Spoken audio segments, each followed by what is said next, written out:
So kung pag-uusapan ng hidwaan ng Israel at Palestine, kailangan natin tumingin sa mapa ng lupang pinag-aagawan nila ngayon.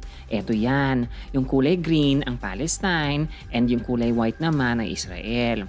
Dito ang Gaza at dito naman ang West Bank kung saan nangyayari ang mga gyera. At dito ang Jerusalem na itinuturing na kapital pareho ng Israel at Palestine. Tingnan nyo ang evolution kung paano paliit ng paliit ang lupa ng mga taga-Palestine over the decades. Sino ba namang matutuwa dyan? Pero bago tayo ma-high blood, bumalik muna tayo sa sinaunang panahon at subukan nating intindihin ng mga lola mo.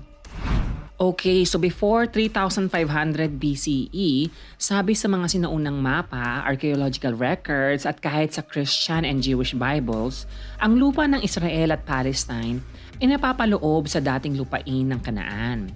Ang mga nakatira dito ay mga Canaanites na mga katutubo na maaaring galing sa iba't ibang lahi o iba't ibang pangkat etniko na may iba-ibang wika o kultura na maaaring nagkaroon ng impluensya mula sa Mesopotamia, Anatolia at Egypt.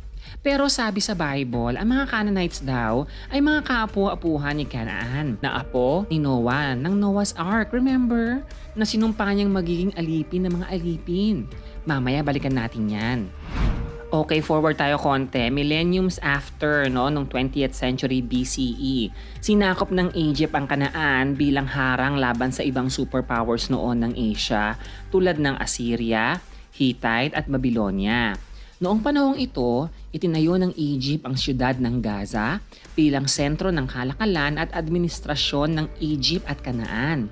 At dahil ang Kanaan ay nasa gitna ng mga superpowers, umunlad ito lalong-lalo na ang mga lugar sa paligid ng Gaza at nabuo ang mga siyudad ng Ashdod, Ashkelon, Ekron at Gath.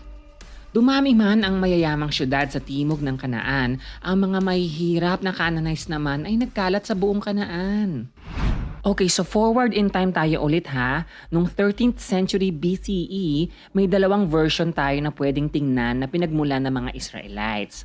Una ay ang Exodus story ng Bible kung saan ang mga Israelites ay grupo ng mga alipin sa Egypt na sumasamba kay Yahweh.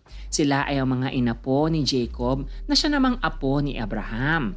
Tinulungan silang lumaya ni Moses at nagpunta ng Kanaan dahil sa kanilang paniniwala na ito ang promised land.